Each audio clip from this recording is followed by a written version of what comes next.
सारण शिक्षक निर्वाचन क्षेत्र से प्रशांत किशोर के जनसुराज अभियान समर्थित उम्मीदवार आफाक अहमद की शानदार जीत।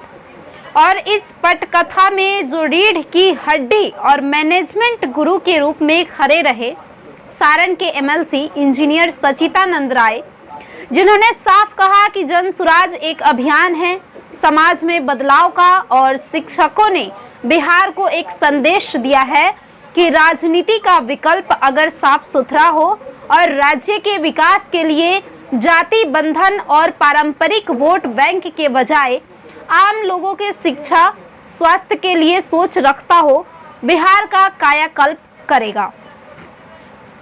सारण शिक्षक निर्वाचन क्षेत्र में विधान परिषद की सीट पर हुए उपचुनाव में जनसुराज समर्थित उम्मीदवार आफाक अहमद को अप्रत्याशित जीत मिली है।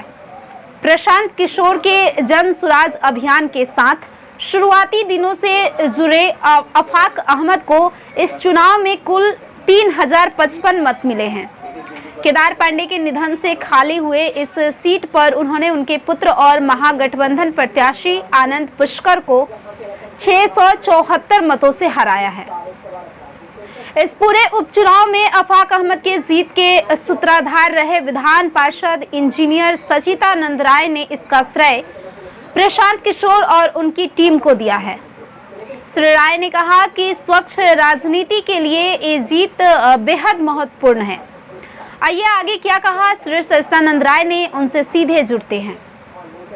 एक बहुत बड़े व्यवस्था परिवर्तन की तरफ, बदलाव की तरफ बिहार बढ़ रहा है और ये यात्रा, बदलाव की यात्रा शुरू हुई है प्रशांत किशोर जी के जनसुराज पद यात्रा के साथ, जो उन्होंने 2 अक्टूबर 2022 से भितिहरवा के गांधी आश्रम से शुरुआत किया। आज उनकी पदयात्रा का लगभग आज 10 तारीख, आज कितना तारीख है, आज 7 तारीख है, तो अब 6 महीना 5 दिन हो गया। और परसों सुबह वो वैशाली में प्रवेश करेंगे, अर्थात ये 5 सारण चंपारण दोनों प्रमंडल और एक शिवहर जिला, 6 जिलों की यात्रा पूरी करके वो वहाँ प्रवेश करेंगे। ये जो 6 जिलों की यात्रा जो हुई, इसमें यूँ 5 जिले भी हैं जहाँ पर कि शिक्षक प्रतिनिधि का उपचुनाव हुआ, जिसका निर्णय आपको परसों देखने को मिला। और शिक्षकों ने, मैंने बिहार के सबसे प्रबुद्ध लोग तो वही माने जाते हैं और राजनीति की समझ भी रखते हैं, तो शिक्षकों ने एक निर्धन शिक्षक को अपना प्रतिनिधि चुनकर एक बहुत बड़ा संदेश दिया है। उन्होंने बता दिया है कि पटना में बैठने वाले और दिल्ली में बैठने वाले धनानंदो अब चाणक्य जाग गया है, चाणक्य जाग गया है, चाणक्य ने अपनी छुट्टियाँ बांधनी शुरू कर दी है। मुझे पूरा विश्वास है कि अगर इन लोगों ने अपना रवैया नहीं बदला और इन लोगों के मतलब जो आज राजनीति में जो रहनुमा बने हुए हैं, जो शीर्ष पे बैठे हुए हैं, इन लोगों ने अगर इसको एकदम बिल्कुल इग्नोर किया और ये सोचा कि ये तो ऐसे ही एक घटना घट गई अपवाद के रूप में, ऐसा नहीं है। ये साफ दिख रहा है कि बिहार के शिक्षकों ने मन बनाया है प्रशांत किशोर के और जनसुराज के बताए हुए रास्तों पर चलना, क्योंकि सही में ये पीर पर्वत जैसी हो गई है, पिघलना है, इसको व्यवस्था बदलनी है। जो अब तक चलता आ रहा है वैसा नहीं होगा और ये आने वाले दिनों में और इंटेंसिफाई होने जा रहा है। ये तो पहला 6 महीना था, हमको पूरा सिस्टम को भी ठीक करना था, क्योंकि पदयात्रा करना कोई आसान बात नहीं है। दिन भर पैदल चलना, चारा गर्मी बरसात में और रात में टेंट में रहना, ये छोटी सी बात नहीं है। सर, उन्होंने कहा कि प्रशांत किशोर की कोई औकात नहीं है। प्रशांत किशोर भाजपा के जो हैं एजेंट के रूप में काम कर रहे हैं। उन्होंने कहा कि नीतीश कुमार जो है देश के अगले सर्वश्रेष्ठ प्रधानमंत्री हैं।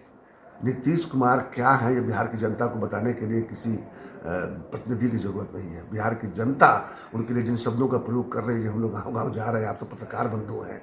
नीतीश कुमार किसी ज़माने में छलावे में लोगों को रखे थे, लेकिन वो ज़माना बीते हुए अब 6-7 साल हो गया। 2017 से उन्होंने जो खेल शुरू किया है और उसको बिहार की जनता ने जिस तरह से देखा है, उन्हें लग गया कि नीतीश कुमार मात्र एक कुर्सी कुमार हैं और अपना कुर्सी बचाए रखने के लिए वो किसी हद तक गिर सकते हैं, कोई भी पाप कर सकते हैं।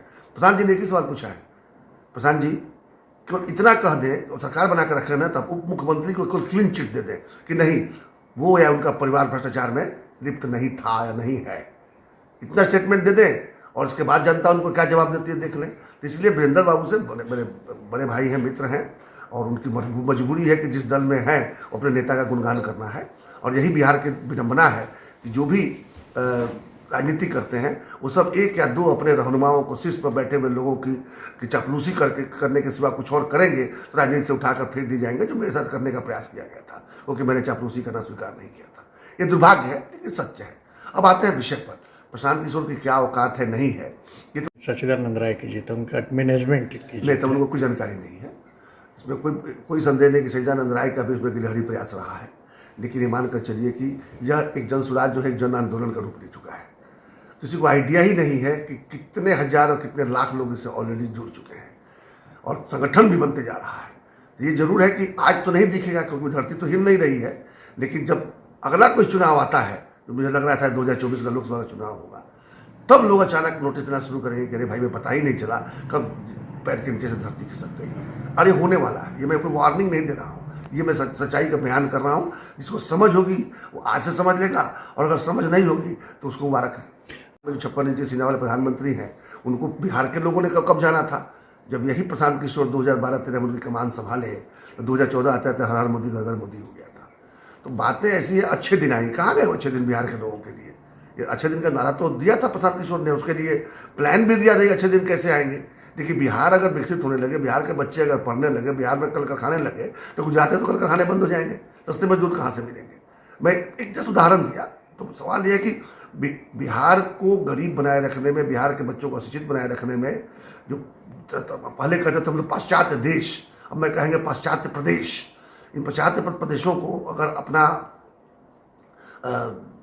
जो गति है, उनके विकास की गति को इसी तरह बढ़ाते रहना है, अपनी कमाई को बढ़ाते रहना है, तो निश्चित रूप से बिहार को कॉलोनी के रूप में इस्तेमाल करना है और यहाँ के बच्चों को अनपढ़ बनाकर, मजदूर बनाकर वहाँ लेके जाना है, ताकि कम पैसों में, आधे पैसों में वहाँ जाकर काम करने को मजबूर होकर पेट पालने के लिए कुछ भी करना पड़ता है। तो भी हिसाब बदले उनके बच्चों। अभी तक उनके पास कोई विकल्प था ही नहीं। एक तरफ नागनाथ होते थे, एक तरफ सामनाथ, और लोगों ने क्या किया था कि जाति के नाम पर, मजहब के नाम पर, तरह तरह के जो छद्म मुद्दे हैं, छद्म मुद्दों के नाम पर एक समीकरण बना लेते थे और जातीय समीकरण बनाकर लोगों के सामने परोस देते थे और लोग उसमें फंस जाते थे। अब पहली बार ऐसा आया है, जो आपने अफाक साहब के भी चुनाव में देखा होगा। अफाक साहब ना मेरी जाति के हैं, ना मजहब के हैं, और ना वो कोई बड़े नेता है, ना उनके पिताजी कोई नेता थे। हम लोगों ने एक ही चीज़ देखा कि वो सही लोग हैं, सही सोच वाले हैं। हम लोगों ने सामूहिक प्रयास किया और आज देखिए, एक गाल पर तमाचा तो मैंने मार ही दिया है, या सज्जन सुराज ने तो मार ही दिया है। सज्जन सुराज के अभियान के साथ जुड़कर सारण और चंपारण के प्रमंडल के शिक्षकों ने मार दिया है। तो बाकी सारे गाल लाल होने वाले हैं। अभी आगे देखिए होता है क्या।